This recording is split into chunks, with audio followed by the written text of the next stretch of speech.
एक माणूस मारायचा की एक खडा टाकायचा, एक माणूस मारायचा एक खडा टाकायचा. 7 रांजण भरले हो. एवढंच पाप आपण नाही ना केलंय का? आपण एवढं पाप केलं नाही. आणि संसारासाठी झक मारायचा तो. संसाराची झक मारे काय साधे आहेत काय? संसारासाठी नारद तिकडून चालले होते आणि रामकृष्ण नारद तिकडून जात असताना त्या अजामेळाने जंगलामध्ये नारदाला अडवलं. आणि नारदाला अडवलं, म्हणला तुझ्याकडला माल काढ. माल काढण्यात या कुऱ्हाडीने तुझं मुंडकं तोडल्याशिवाय राहणार नाही. नारद म्हणले, ब्रह्मदेवाचा मुलगा नारद ज्ञानी होता ना तो. ज्ञानी माणसाच्या संगतीमध्ये ज्ञानच मिळतं ना. कबीराने म्हटले ना, ज्ञानीशी ज्ञानी मिले हो गई दो दो बाते, ज्ञानीशी ज्ञानी मिले हो गई दो दो बाते, गदेशे गदे मिला खा गई दो दो लाते. गाढवांच्या संगतीत जाऊन काय उपयोग आहे का? नाही. मग त्याने नारदांना झाडाला बांधलं आणि त्याला सांगितलं, जा, तू एवढं पाप केलं ना संसारासाठी, विचारून ये तुझ्या पापामध्ये कुणी वाटेकरी आहे का? त्याने नारदाला झाडाला बांधलं आणि घरी गेला. आई वडिलांना विचारलं, माणसं तोडली मी माणसं आणि तुमच्यासाठी एवढं पाप केलं, माझ्या पापात तुम्ही वाटेकरी आहेत का? आई वडील म्हणले, उपकार केला का काय आमच्यावर उपकार केला काय? तुझं कामच आहे ते. भावांना भाऊ कोण कुणाचे? कुणी पापात बायकोकडे गेला, बायकोला म्हणला, एवढं मी तुमच्यासाठी केलं, नाही बाकीचे वाटेकरी झाले, तू तरी वाटेकरी आहेस का? तिने सांगितलं, अजिबात नाही. तुम्हाला जर वाटेकरी व्हायचं आणि संसारच का केला, लग्नच का केलं तुम्ही? सप्तपदी फेरे नामकन तमकन का? कुणी वाटेकरी, बघा लक्षात घ्या, कुणीही वाटेकरी झालं नाही आणि कुणी वाटेकरी होणार नाही. माझी बायको माझ्या शेजारी झोपणार नाही. ज्यावेळेस मला जाळलं जाईल, लाकडावर ठेवलं जाईल, त्यावेळेला बायको कधी असं मस्त म्हणेल अमकं तमकं नाही. म्हणून लक्षात घ्या. आणि मग वाल्याला तिथं आला परत आणि त्याला रामकृष्ण हरी म्हणत, राम राम म्हणत बस इथं. आणि मग तिथं तो वाल्या राम राम राम राम, ज्याने 7 रांजण भरले होते, राम राम म्हणत बसला. आणि सुरुवातीला राम राम येत नव्हतं. बघा लक्षात घ्या, हॅबिट मेड मॅन परफेक्ट. सवयीने मरा मरा मरा मरा मरा मरा मरा मरा 12 वर्षी तिथं तपश्चर्या करत बसला आणि मरा मरा मरा मरा मराचं राम झालं. आणि 12 वर्षानंतर नारद मुनी तिथून चाललेले असताना लक्षात घ्या, त्यांना त्या वारुळाच्या छिद्रातून आवाज आला, राम राम राम राम राम. 12 वर्षानंतर त्या काय वाल्याला बाहेर काढलं आणि त्याला पवित्र केलं. सगळं पाप नामामुळे धुवून गेलं. आणि म्हणून लक्षात घ्या, वाल्या आणि मग त्याचा उद्धार झाला. राम जन्माला येण्याच्या अगोदर 5000 वर्ष अगोदर, किती वर्ष, अख्खं रामायण लिहिलं. आम्हाला सकाळी काय खातो, संध्याकाळी काय होत नाही आठवत नाही. ही कशाची ताकद आहे? ही नामाची ताकद आहे. म्हणून नाम हे सोपं आहे. संसाराच्या पायी देह आठवत नाही. पुन्हा पुन्हा तुकाराम महाराज, संसारा विचित्र आहे, देव आठवत नाही, संसार काही सुधरून देत नाही. नुसतं फक्त म्हणायचंय, बायको माझी, पोरगा माझा, बहीण माझी, धीर माझा. धीराला तर रावसाहेब म्हणतात. धीराला काय म्हणतात? रावसाहेब आणि भाऊसाहेब. रावसाहेबाला वाटतं, हे मी करताय, मी जर गेलं ना यांचं कसं होणार? तू काळजी करू नकोस, तुला निघायची गरज आहे. तुला म्हणतात ना रावसाहेब भाऊसाहेब, तुझ्यावर जर भोकांडी जर दुःख आलं ना, रावसाहेब भाऊसाहेब गेला उडत. कारण तुझ्या दुःखामध्ये कुणी वाटेकरी होणार नाही. चांगल्याच्या दुःखात वाटेकरी झाले नाही काय. म्हणून महाराज सांगतात, इंदुरकर महाराज सांगतात नेहमी, नाही कुणाचे कोणी, तुझे नव्हे रे कोणी, अंती जाशील एकटा रे प्राण्या, माझे माझे म्हणून. बहीण कुणाची, भाऊ कुणाचा, कोण कुणाचे सगळे सोयरे, मेल्या पाटी सर्व राहिले, तुटतील धागे दोरे, प्राण्या मायेचा बाजार. 2 दिवसाची तुझी जवानी पुढे नाही टिकणार, म्हातारपण येता जवळी वैद्य काय करणार. प्राण्या मायेचा बाजार. म्हातारपणाला आपण थांबू शकत नाही, सगळं करू, पण वय थांबवता येतं का सांगा मला? वय थांबवता येत नाही. आणि मी नेहमी सांगत असतो, काय लोक विज्ञानाच्या गप्पा मारतात, विज्ञान तसं, मी 5 लाख रुपये देतो बक्षीस. जे विज्ञानाच्या गप्पा मारतात ना, मी त्याला 5 लाख रुपये बक्षीस देतो. आपलं चॅलेंज आहे, विज्ञानाने किती बी प्रगती करू द्या, त्यांनी लॅपटॉप टाकून गळ्यात टांगून चंद्रावर जाऊ द्या, पण जिथं विज्ञान संपतं तिथं अध्यात्माला काय होते? सुरुवात होते. मग लक्षात घ्या, मला फक्त लक्षात घ्या, रक्त बनवण्याची कंपनी दाखवा. रक्त आहे का? रिलायन्सचा आहे का? बजाजचा आहे का? रक्त बनवण्याची कंपनी दाखवा. आणि प्राण निघून जातो म्हणजे काय? प्राण जाताना दिसत नाही, दिसतो? प्राण जाताना दिसत नाही, मग प्राण आहे का नाही? आम्हाला नास्तिक लोक भेटतात, आम्हाला नास्तिक, तुम्ही लय गप्पा मारता, तुम्ही लय गप्पा मारता, प्राण जाताना मग दिसत कसा नाही? प्राण जाताना दिसत नाही. वर फॅन फिरतोय, फॅन फिरतो ना, आपल्याला हवा लागते, हवा दिसते का? मला सांगा, हवा दिसते का? मग आपण हवा नाही असं म्हणतो का?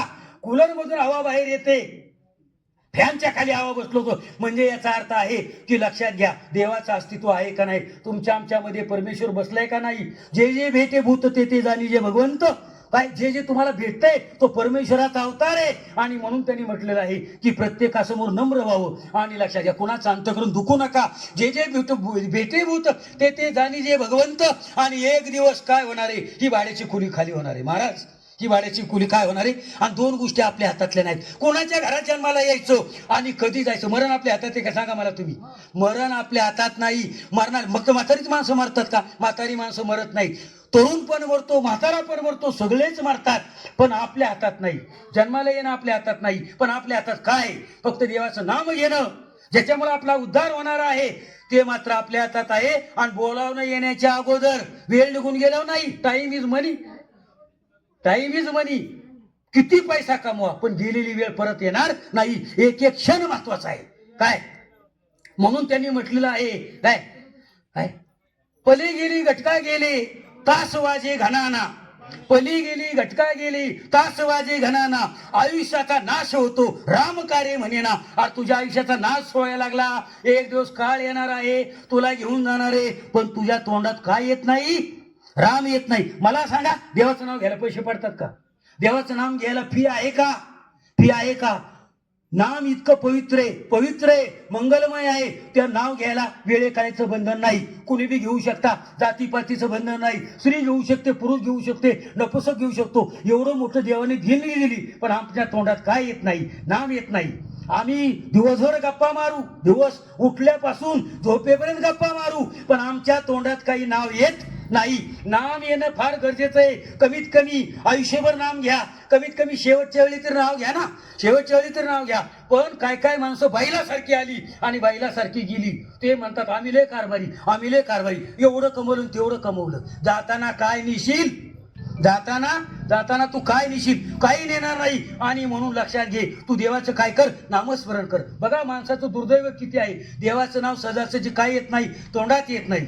एका माणसाने भरपूर कमवलं, ब्राह्मण कुळात तो जन्माला आला, ब्राह्मण कुळात जन्माला सगळं काही त्याने कमवलं, पण त्याचं जाण्याची वेळ आली. त्याची काय आली? जाण्याची वेळ आली. परदेशातल्या सुना आल्या, परदेशातली मुलं आली, सगळे नातेवाईक जमले, सगळी गर्दी. आता हा जाणार आहे, अर्ध्या तासात जाणार आहे, गुड बाय. ये लोकीची यात्रा संपून परलोकात जाणार आहे.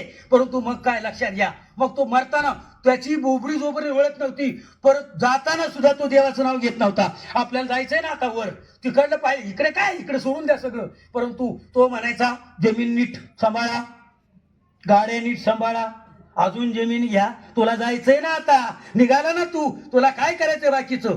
काय काय काय करायचंय तुला जाताना? मग तो म्हणायचा, पोरं समोर बसलेली चार, सुना बसलेल्या चार, सगळे सगळे. आणि त्या म्हाताऱ्याला म्हणायचे, तुम्ही ब्राह्मण कुळात जन्माला आला, पण थोबाडात कधी नाव नाही आलं, रामकृष्ण हरी आलं नाही, ओम नमो भगवते वासुदेवाय आलं नाही. आणि सगळं मग त्यांची इच्छा होती, मुलींची सुनांची पोरांची इच्छा होती. ते म्हणायचे, बाबा तुम्ही एकदा जाता, आता चाललाय, आता तुमचा प्राण निघून जाणार आहे, आणि मग एकदा काय करा, एकदा तुम्ही म्हणा वासुदेवाय नमः केशवाय नमः म्हणा. काय म्हणा? वासुदेवाय नमः केशवाय नमः. भगवान विष्णूला नमस्कार करा, तुम्हाला मोक्ष मिळेल. तुम्हाला काय मिळेल? मोक्ष मिळेल. सगळे ठप्प सगळे. आणि मग काय? मग ते म्हातारं थोड्या वेळाने म्हणायला लागलं. लक्षात घ्या, त्या मुलीने डोकं घेतलं होतं मांडीवर, आणि ते चिमटा घ्यायचं आणि ते म्हणायला लागलं वासू केसू. काय म्हणायचं ते? वासू केसू. सगळ्यांना आनंद झाला.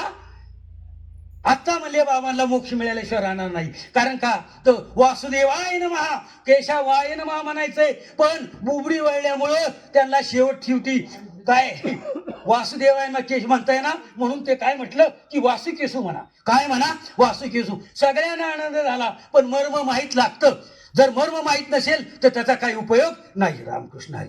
मर्म माहीत पाहिजे. मग त्यांनी काय केलं की वासुकेसू म्हणायचं, चिमटा घ्यायचं, वासुकेसू म्हणायचं आणि चिमटा घ्यायचं. मग काय आहे काय, ती मुलगी हुशार होती, त्याच्याच पोटी जन्माला आलेली ती मुलगी. काय सगळ्यांना आनंद झाला, पण मर्म त्यांना माहित नव्हतं, म्हणून त्यांना वाटलं देवाचं नाव घेतलं वासुकेसू, म्हणजे त्यांना म्हणायचं वासुदेवाय मा केशवाय मा म्हणायचं असं. आणि मग त्यांनी काय केलं लक्षात घ्या, काय तिथे वासुकेसू म्हणायचं, चिमटा घ्यायचं, वासुकेसू म्हणायचं आणि काय घ्यायचं, चिमटा घ्यायचं. मुलीनी पाहिलं बाबांची नजर कुठे, बाबांची नजर कुठे, बाबा इकडं तिकडं असे अजिबात पाहत नव्हते. काय पाहत नव्हते, इकडे तिकडे पाहत नव्हते, त्यांची नजर एका ठिकाणी स्थिर, कोपऱ्यात नजर होती बाबांची. सगळ्यांना आनंद झाला. वासुदेवांना केशवान म्हटले ना, आता सद्गती मिळणार, मोक्ष मिळणार, अमक तमक तमक. परंतु लक्षात घ्या, वासुकेसू म्हणायचं, चिमटं घ्यायचं, वासुकेसू म्हणायचं आणि चिमटं घ्यायचं. त्या मुलीने पाहिलं, ती म्हणले काही पुण्य याला मिळणार नाही म्हाताऱ्या. का का वासुकेसू चिमटा घ्यायचं, वासुकेसू चिमटा घ्यायचं. कोपऱ्यात वासू किरसुनी खात होतं, कोपऱ्यात वासरू किरसुनी. ही माणसाची अवस्था आहे. It is a tragedy of man's life. ही माणसाची काय शोकांतिका आहे. किती कमाव, कोट्याधीश आहे, रात्रंदिवस कमावतात, पण एक कमावणाऱ्याला मी विरोध करत नाही. पण एक दिवस आठवण ठेव बरं का, जायचंय, एक दिवस कॉल येणार आहे.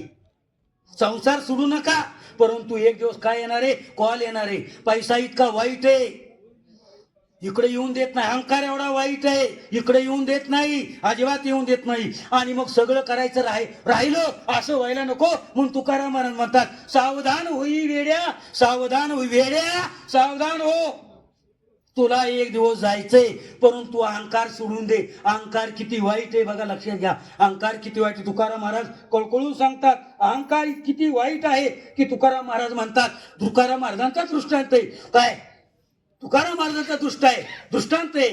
राजकीय पुढारी होता, आणि राजकीय पुढारी असल्यामुळं आमदार खासदार त्याच्या ओळखीचे, गोरगरिबांची कामं करायचा, परंतु तो मात्र उभ्या आयुष्यात त्याने देवाला कधी हात जोडला नाही. बायको फार धार्मिक होती, बायको म्हणायची तुम्ही सगळं करताय, पण जे करायचं तेच करत नाही, जे करायचं ते करत नाही. देवाने कशाला पाठवलं आम्हाला, संसार करण्यासाठी तर पाठवलं, पण परमार्थ करण्यासाठी पाठवलं, हे विसरू नका. तुकाराम महाराजांनी संसार पण केला आणि तुकाराम महाराजांनी परमार्थ पण केला.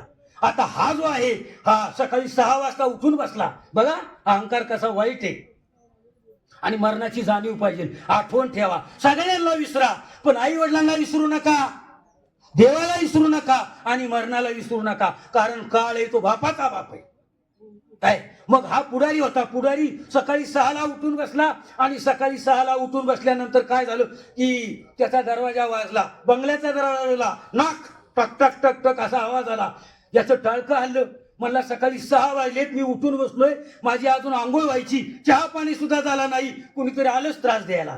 काय तो मला कोण आहे रे, अहंकार होता त्याच्या मनामध्ये. काय म्हटला, कोण आहे रे, लोक चहा सुद्धा पिऊन देत नाहीत राव, अजून आंघोळ व्हायची, कोण आला दरवाजा वाजवायला. बाहेरून आवाज आला, दरवाजा उघडण्याच्या अगोदर आवाज आला.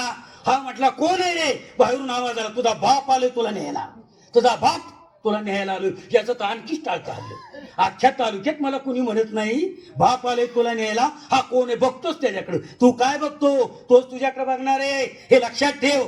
मग काय, तो उठला आणि दरवाजा उघडला, म्हणला कोण आहे असा, अख्ख्या जिल्ह्यात मला काय, अरे तुला कोणी बोलत नाही. हा म्हणतो तुझा बाप आलाय तुला न्यायला. त्यांनी दरवाजा उघडला, थंडीच वाजून आली, दरवाजा उघडला आणि थंडीच वाजून आली. या माणसा न्यायला रेड्यासहित, रेड्याची दोरी हातात, यम म्हणला निघायचे, एका सेकंदात निघायचे. यमाला हा म्हटलं चॅप्टर होता हा बडवा. यमाला म्हणला काय मसाला दूध बीत पेटलं तुझं मसाला दूध का, एकदा तरी बायकोच्या चेहऱ्याकडे पाहू द्या. इतक्या दिवस काय झक मारली काय, तू काय केलं इतक्या दिवस, तुला बायकोचा चेहरा पाहायचाय काय, आणि मला 4 शब्द सांगायचे. इतक्या दिवस तू काय केलं, तुला मी नेण्यासाठी आलोय, जे करायचं ते केलं नाही, रात्रंदिवस आदबला भाड्याच्या बैलासारखा, आणि तुला मी न्यायला आलोय. यमाने आत्मा काढून घेतला, त्याचा देह तिथं खाली पडला, देह खालीच राहतो, आत्मा निघून जातो. आणि मग यमाने त्याला धर्मराजासमोर हजर केला, आणि धर्मराजाला म्हटलं महाराज तुमच्या समोर काय, आणि असं धर्मराजाला वाटलं आपल्याकडे आलं तर त्याचा अहंकार कमी झाला असेल, अहंकार कमी झाला पाहिजे ना, अहंकार नकोच आहे असं माझं म्हणणे. अहंकार तो यमराजा समोर गेला, मग यमराजाला म्हटला की बोल, तू अगोदर बोलतो का मी बोलू अगोदर. त्याचं टाळकं आलं होतं ना, त्याला बायकोचा चेहरा पाहून गेला नव्हता. तो म्हटला तुम्हाला मी बोलून देणार नाही अजिबात, मला बोलायचंय. आपल्याला पटलंच नाही. तुमच्या माणसाने जे आज केलं ते पटलं नाही. मला शेवटचा चेहरा पाहायचा होता बायकोचा, पोरा बायांकडे पाहायचं होतं आणि मला यायचं होतं. परंतु धर्मराजाने सांगितलं, काय धर्मराजाने सांगितलं, तुला मी पाठवलं होतं, तू जे करायचं होतं ते केलं नाही, नको ते केलं, नको ते केलं. कधी उभ्याशेत माझं नाव घेतलं का? कधी पंढरपूरला गेला का? कधी हरिपाठात गेला का? कधी कीर्तनात गेला का? कधी प्रवचनात गेला का? कधी या कानाने देवाचं नाव ऐकलं का? हिंदी गाणी ऐकतो काय? चित्रपटातली हिंदी गाणी पाहतो काय? कशासाठी मी डोळे दिले? मग धर्मराजाने सांगितलं, आम्ही आमच्या लोकांनी केलं ते बरोबरच केलं. आज अतिक्रमण हटवलं पृथ्वीवरचं, आम्ही आज अतिक्रमण हटवला, पृथ्वीवरचा बोजा कमी केला काय. आणि तुला 4 नोटिसा दिल्या होत्या. धर्मराजा त्याला म्हटला, मी तुला अतिक्रम हटवण्याच्या अगोदर आम्ही कुठली गोष्ट इमर्जन्सी करत नाही, तुला मी 4 नोटिसा दिल्या काय. आता हा कलियुगातला माणूस होता, तो म्हणला तुम्ही खोटं बोलताय, तुम्ही आमच्याकडे अतिक्रमण हटवताना, हा सांगतोय कुणाला? धर्मराजाला. आमच्याकडे अतिक्रमण हटवताना पहिली नोटीस देतात, दुसरी नोटीस देतात, तिसरी नोटीस देतात आणि बुलडोजर आणून मग सपाट करतात. देव म्हटले मी तुला 4 नोटिसा दिल्या वेड्या, तू माझ्या 4ही नोटिसाकडे लक्ष दिलं नाही. आणि एवढं मोठी मी तुला देणगी दिलं, तुला आयुष्य दिलं, एवढं मोठं शरीर दिलं, पण 4 तो म्हणायचा तुम्ही खोटं बोलताय, मला एक पण नोटीस नाही आली. त्याला वाटायचं कागद, याला काय वाटायचं? तो म्हणला खोटं बोलता तुम्ही. धर्मराजा म्हणला मी खोटं बोलणारा नाही, प्राण जाये लेकिन वचन न जाये. आम्ही काय खोटं बोलतो काय? आम्ही काय पृथ्वी तलावरची माणसं आहेत का? ऐक माझं, ऐक बावटा, तुला मी 4 नोटीस दिल्या. 2 वर्षापूर्वी मी तुला पहिली नोटीस दिली. पहिली नोटीस दिलं, मला वाटलं तू लक्ष देशील, परंतु लक्ष नाही दिलं. पहिली नोटीस मी तुला ही दिली, तुझ्या डोक्याचे सगळे केस पांढरे केले, तुझ्या डोक्याचे केस पांढरे केले. आता तरी लक्ष देशील. तू लक्षात घ्या, डोक्याचे केस पांढरे झाले, तू गोदरेज हेअर गाय मेहंदी लावली, केस काळे केले आणि तू इकडे तिकडे फिरायला लागला. मला फार वाईट वाटलं रे. पहिल्या नोटीस कर तू माझ्या दुर्लक्ष केलं. मी तुला 2-3 महिन्यांनी दुसरी नोटीस पाठवली. दुसरी नोटीस काय पाठवली? तुला ऐकायला कमी केलं. तुला ऐकायला काय केलं? कमी केलं. आता तरी लक्ष देशील. अरे तू लक्ष नाही दिलं रे. तू तसल्या मशीन आणल्या आणि तू माझ्याकडे दुर्लक्ष केलं. मी तुला 6 महिन्यांनी तिसरी नोटीस दिली, तुला दिसायला कमी केलं. तुला ही माझी तिसरी नोटीस होती. मी गंमत पाहत होतो तुझी. मी काय पाहत होतो? गंमत पाहत होतो. तिसरी तुला दिसायला कमी केलं. तू मुंबईला गेला, मोठ्या हॉस्पिटलमध्ये लेन्स बसवल्या, लाखाच्या लेन्स बसवल्या आणि हिंदी गाणी पाहायला लागला. मला फार वाईट वाटलं. आणि मग मी तुला मागच्या 2 महिन्यापूर्वी लास्ट अँड बेस्ट शेवटची नोटीस दिली. तुझ्या तोंडात दात ठेवला नाही, दात अख्खी 32शी उठवली मी तुझी. तू पुण्याला गेला आणि बचाला बसवलं आणि सुनाला म्हणायचा शेंगदाणा कुठून दे, असा खित्रीस तू काय. 4 नोटिसा. मला फार वाईट वाटलं. अरे माझेच उपकार तू विसरला. मी तुला एवढी देणगी दिली आणि मग तुला आज यमाने आमच्या उचलून आणलं. आमचा आदेश येतो, यमाने उचलून बोल पुढं काय तुला बोलायचंय. ढासढासा रडला होतो, ढासढासा रडला. म्हणलं देवा खरंच मी काही केलं नाही, पण माझ्या आत्म्याचा काय उद्धार होईल असं करा, मला स्वर्गात पाठवा, मला नरकात पाठवू नका. धर्मराजाने तिथं त्याला सांगितलं रामकृष्ण हरी रामकृष्ण हरी 20 वेळा म्हण. एवढं मोठं पाप केलं आयुष्यभर, पण त्याने मग धर्मराजासमोर रामकृष्ण हरी रामकृष्ण हरी रामकृष्ण हरी रामकृष्ण हरी. देवाने त्याचा उद्धार केला. त्याला म्हणले स्वर्गात पाठवा. ही मोठी देणगी महाराज. आणि या देणगीचं, त्यांनी दिलेली देणगी, पैसे 10 वेळा कमवू, पण त्यांनी देणगी दिली. भाड्याचं घर आहे. मी नेहमी सांगत असतो, हा फ्लॅट आहे. हा काय फ्लॅट? याच्यात कोण राहतो भाडे करू? आत्माराम शेठ. कोण राहतो? जोपर्यंत हे आहे तोपर्यंत ह्या शरीराला कोण विचारतील का? आणि एकदा याच्यातलं चैतन्य निघून गेलं ना, याला उचलतील आणि वड्याला नेऊन काय करतील? जाळतील. असं म्हणून त्याचं बोलवणं येण्याच्या अगोदर आपल्या हातून परमार्थ झाला पाहिजे. म्हणून एका ठिकाणी म्हटलेलं आहे, काय भाड्याचं घर आहे. काय ऊर्जा आएगा एक दिन पंछी रहेगा पिंजरा खाली. भाड्याचं घर आहे आणि एक दिवस खाली होणार आहे.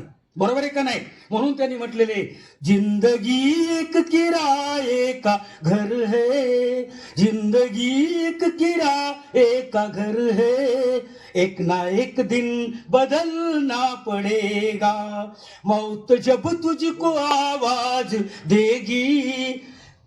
दगडाच्या चुलीवर आहे आणि मोहमाया आहे, हे फसव आहे. आणि म्हणून लवकर सावधान व्हा. संसाराच्या पायी देव आठवत नाही. कोणी नाही रे कोणाचे, एकटे यायचे आणि कोणी कोणाचं नाही. लक्षात घ्या. आपल्याला वाटतं, मला वाटतं माझं बायकोवर लय प्रेम आहे, तिला वाटतं माझं आमचं, अजिबात कोणी नाही कोणाचं. लक्षात घ्या. फक्त पोचवायला येतील. कुठे येतील? कोण येतं का? संगतीत येतं का? नाही. माहितला माणूस होता. आणि संसार कसा खोटा आहे बघा, हे सांगतो. आपल्याला बोलायला वेळ कमी आहे, परंतु लक्षात घ्या की संसार कसा खोटा आहे. हा माझा, तो माझा, तो माझा, तो माझा, तुझं कुणी नाही. एक भगवंत सोडून तुझं कुणी नाही. महाराज एका खेडेगावामध्ये गेले आणि महाराजांनी गाव पत्त्या पिसत बसायचं. मटक्याचे अड्डे असायचे. काही त्यांना देव माहितीच नव्हता, पण जगाच्या कल्याणा संतांची विभूती, देह कष्ट होती, परोपकारे. महाराज गेले आणि महाराज म्हणले, लक्षात घ्या, इथं मी वड बांधणारे, सगळ्या गावाला मला अध्यात्माच्या लाईनी लावायचे. 6 महिने महाराज राहिले आणि सगळं गाव चांगल्या मार्गाला लागलं ना. हो, चांगल्या मार्गाला लागला. पण त्याच्यामध्ये काय, त्याच्यामध्ये एक माणूस होता, तिथं त्या गावातच राहायचा. सगळं त्यांनी कमवलेलं. तो कीर्तनाला यायचा आणि महाराजांना रामकृष्ण हरी म्हणायचा. पण कीर्तन संपलं की निघून जायचा. महाराज म्हणले, बाळू इकडे, इथं बस. बाळू तिथं बसला महाराजांजवळ. महाराज म्हणले, कीर्तन संपल्यावर तू लगेच पळतो, इथं माणसं थांबतात, जरा मी 4 शब्दाच्या गोष्टी सांगतो ना. तो म्हणला, महाराज म्हणणं बरोबर आहे, पण लक्षात घ्या, मी का लगेच जातो? कीर्तन संपल्यावर मी लगेच का जातो? कारण माझी बायको मी गेल्याशिवाय जेवण करत नाही. पतिव्रता ही बायको, एवढं माझ्यावर बायकोचं प्रेम आहे, माझं तिच्यावर प्रेम आहे. महाराज म्हणले, मूर्ख आहेस तू. महाराज काय म्हणले? मूर्ख आहेस. तो म्हणला, मला मूर्ख कसं काय म्हणता राव? मी गेल्याशिवाय बायको जेवत नाही. प्रेम काय खोटं आहे का? ते म्हणले, बाबा सगळ्यांचं प्रेम खोटं आहे. याच देही याच डोळा, तुला दाखवून देऊ काय उद्याच्याला? तुला दाखवून देऊ काय? तो मला कसं काय म्हणताय राव? हा, खोटे. ते म्हणले, तुला सांगतो, कुणाकुणाची माय आहे? मला माझ्या बायकोची आहे, पोरांची आहे, आई वडिलांची, भावांची, भाऊजांची, सगळ्यांची. महाराज म्हणले, पण एक अट राही ना, तुला ज्यावेळी मी उद्या दाखवून देईल सगळ्यांची मोहमाया कुठे आहे, उद्याच लगे बिरार गुंडाळायचं तुझं आणि अध्यात्माच्या मार्गाला बघा, या आत्म्याचं काहीतरी. तो मला, ठीक आहे, पण मला दाखवून द्या. ठीक आहे म्हणले, उद्याच दाखवतो तुला, उद्या दाखवतो. आम्ही संत कशासाठी, देह कशासाठी झिजवतो? माऊली तुकाराम महाराज जगाला लाईनी लावून त्यांनी. मग महाराजांना म्हणला, महाराज गेले आणि त्याला उद्याच्याला ये कीर्तनाला तो आला. महाराजांनी सांगितलं, हे तुझ्यातलं माझ्यातलं गुपित आहे, कोणाला कळून देऊ नको. काय आता कीर्तनावर गेल्यानंतर काय, बायको वाट पाहत असेल जेवायसाठी, हात धुवायचा, तांबे घ्यायचा, पाणी घ्यायचा, हात धुवायचा आणि 2 घास खाल्ले की अंगच टाकून द्यायचं. काय टाकून द्यायचं? अंगच.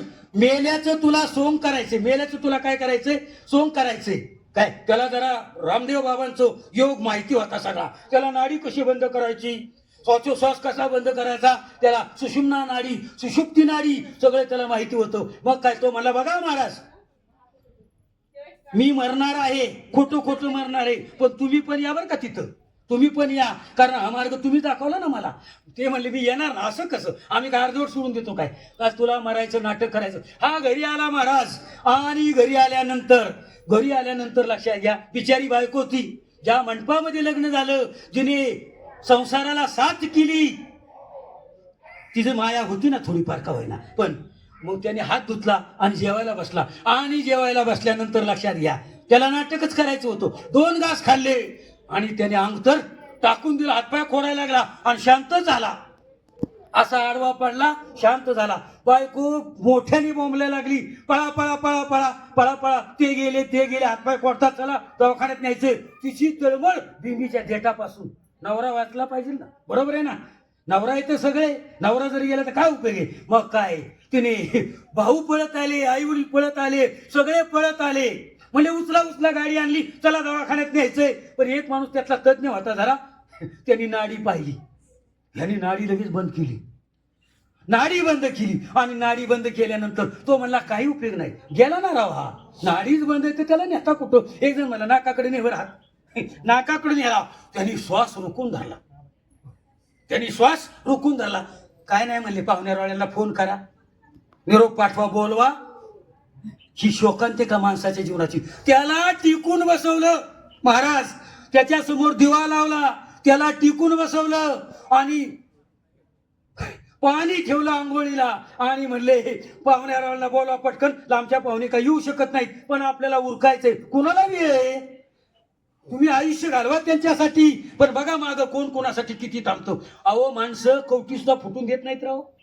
एवढी माणुसकीपासून माणसं पारखी झाली. पैसा श्रेष्ठ आहे का माणसं श्रेष्ठ आहेत? माणसं श्रेष्ठ आहेत. माणसाची कनेक्ट राहा, बस तुम्हाला काही अशक्य असणाऱ्या गोष्टी शक्य होतील. ते म्हणले असं सांगतो. याला टिकून बसवलं. याच्या बहिणी दोन बाजूनी बसल्या, इकडे एक उशी घेऊन आणि तिकून एक उशी घेऊन. तो त्यांनी डोळे झाकले होते, पण तो मला डोळे उघडता येत नाहीत ना, कोण आले कोण नाही बघायला. म्हणला लक्षात घ्या, पण ऐकू येत होतं कोण कोण आले आपल्याला घालवायला. आपल्याला घालवायला कोण कोण आले. आवाजावरून तो असा म्हणत होता, त्याला गंध लावलेला, टोपी घातलेली आणि कलू नाही इकडे तिकडे म्हणून त्याला करायचा प्रश्नच येत नव्हता. पण सगळे अगदी शांतता, स्मशान शांतता. बायको बोंबलत होती मोठ्याने, देवा मला का नाही नेलं, देवा मला का नाही नेलं, का मला अगोदर नेलं नाही, त्यांनाच का नेलं. तो ऐकत होता. बर मला ठीक आहे, अकाउंट आहे ना प्रत्येकाचं, डेबिट अँड क्रेडिट. आई वडील म्हणत होते आमचे 10 गेले, 1 उरला होता, देवा आम्हाला का नाही नेलं. भाऊ म्हणत होते हिमालयासारखा भाऊ गेला, कोणासारखा, आम्हाला का नाही नेलं. सगळे ओरडत होते. तो म्हणला माया आहे राव यांची, काय आहे. आणि महाराज कसं काय खोटं बोलतात, माया नाही कसं काय म्हणतात. आणि मग महाराजांकडे येत गेला आणि महाराजांना सगळं माहिती होतं, देवाला सगळं माहिती असतं. खालचे कॅमेरे तुम्ही तोडताल 10 वेळा, वरचा कॅमेरा कसं काय तोडणार. तिथले सीसीटीव्ही फुटेज आपल्या बापाला बी नष्ट करता येणार नाही वरच्या कॅमेऱ्याची, तिथं काही बी करू, पण वरच्या. आणि मग काय महाराज आले आणि महाराजांना म्हणले बघा महाराज पुढं व्हा थोडस. काय महाराज म्हणले काय करता, विलाज नाही. महाराज आले आणि महाराजांनी सगळ्यांना विचारलं, नातेवाईकांना विचारलं पुन्हा कोणाची माया आहे. म्हणजे आमची सगळ्यांची माया राव, आमचा घरचा माणूस गेला. कस काय. महाराज म्हणले आता ऐका, आता ऐका.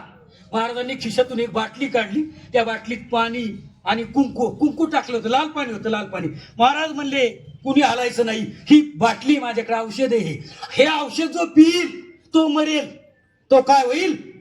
आणि हा बाळू टिकून बसलाय, तो बाळू काय होईल, जिवंत होईल. नाही कुणाचे कोणी तुझे नवे रे कोणी, अंती जाशील एकटा रे प्राण्या माझी माझी म्हणून. शेजारी उठायला लागले, शेजारी म्हणले शेरडा सोडायचा टाइम झाला गड्या. जीवनाची ही वास्तविकता आहे, लक्षात घ्या. काय कुठून चालले सांगा मला, नातेवाईकांना जाता येईल का. त्यांना कोंडल्यासारखं झालं, जणू फाशीवर चालवले, त्यांना हलता ये ना. आणि मग महाराज म्हटले लक्षात घ्या, महाराज म्हणले बघा बोला आता. त्याच्या बायकोला पहिलं विचारलं, जी रडत होती आता 15 मिनिटापूर्वी, त्याच्या बायकोला विचारलं, म्हणले पेही औषध पे. ती म्हणली महाराज मी औषध पेणार नाही. ही लहान माझी मुलं बाळ आहेत ना, कशी जगवील, दुसऱ्याची धुनी भांडी करील, काही करल, ह्यांना नानाचं, पण मी औषध पेणार नाही. तो ऐकतोय, तो काय करतोय, त्याला असा राग आला ना, पण हालचाल करता येईना हो. तो मला बूट घेतो अशी सटकावतो ना चालीला, पण हलता येईना हो. पराधीन आहे जगती पुत्र मानवाचा. मग भावांना विचारलं, भावांना म्हणले तुमची माया आहे ना, आता भाऊ काय म्हणतात बघू म्हणला. भावांना म्हणले तुम्ही प्या. भाऊ म्हणले त्याच्या बायकोला आम्ही सांभाळू, पण आम्ही पिणार नाही. आई बापांना म्हणले तुमचे 10 गेले आणि 1 उरला, प्या औषध. ते म्हणले आम्हाला जगायचेच, आम्हाला कुणी नाही राहिलं. महाराज म्हणले ठीक आहे बाबांनो तुम्ही आहे. महाराज म्हणले मी फकीर आहे, मी जर औषध पेलो तर माझ्या मागं कोणी रडायला, आणि 1 दिवस जायचंच, मीच पेतो की सगळे म्हणले पटकन प्या. सगळे म्हणले काय प्या. बघा शिवाजी महाराज दुसऱ्याच्या घरात जन्माला यावेत, पण आपल्या घरात जर आले तर काय वाईट होईल का. पण असं आहे बघा, लक्षात घ्या काय. आणि म्हणून त्यांनी सांगितलं काय, महाराजांनी बाटली तोंडाला लावली. मरण्यासारखं काहीच नव्हतं, आजची बाटली पिले महाराज. आणि हा उठून बसला, तो मला चला उचला दिवा उचला, उषा काढा. महाराज खरंच जगाच्या कल्याणा संतांची होती, देह कष्ट होती परोपकारी. खरंच गाड्या म्हणले सगळ्यांचंच तेच हो. घरोघरी मातीच्या चुली आहेत. काय त्या दिवसापासून त्यांनी संसार सोडला आणि काय गेलं की म्हणून तुकारामानं म्हटलंय की यम येतील बांधून येतील जन तोंडाकडे पाहतील. सगळे तोंडाकडे पाहतात. मला सांगा फक्त आपल्याला सगळे पोचवा येणार आहेत. कोण काय करणार? कुणी काही करू शकत नाही. लक्षात घ्या. आणि म्हणून सर किती वाजले सर? 3 मिनिटं. हा हा. तुका म्हणे बोल काही देहावारी सत्ता नाही. तुकाराम महाराज म्हणतात अरे बोलू काही काय बोला देवाचं नाव बोला. देवाचं संसार करा सोडायला कुणी सांगितलं नाही. पण परमेश्वराची आळवणी करा. परमेश्वराचं नामस्मरण करा. म्हणजे तुमच्या या देहाचा काय होईल? उद्धार होईल. देवाने एवढी मोठी देणगी दिली. कितीही जपा या देहाला किती बी जपा एक ना एक दिवस काय होणार आहे? जाणार आहे. देह आपला नाहीच महाराज. आपला जर असता तर आजार का झाले असते? कॅन्सर का झाला असता? कोरोना का झाला असता? अटॅक का आला असता? हा म्हणून या शरीराला किती बी जपा. तू लाख ही पाजत करले तू लाख करे रखवाली. तू लाख ही पाजत करले तू लाख करे रखवाली. उड़ जाएगा एक दिन पंछी रहेगा पिंजड़ा खाली.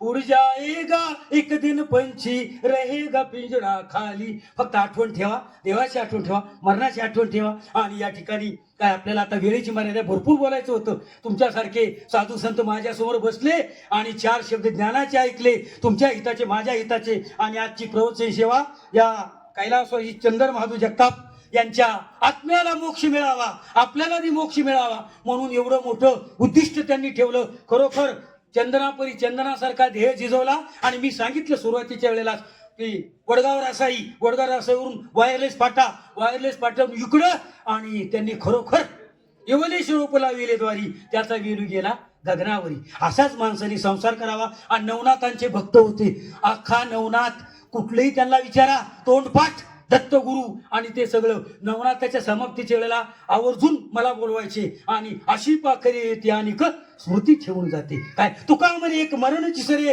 उत्तमची उरे कीर्ती मागे.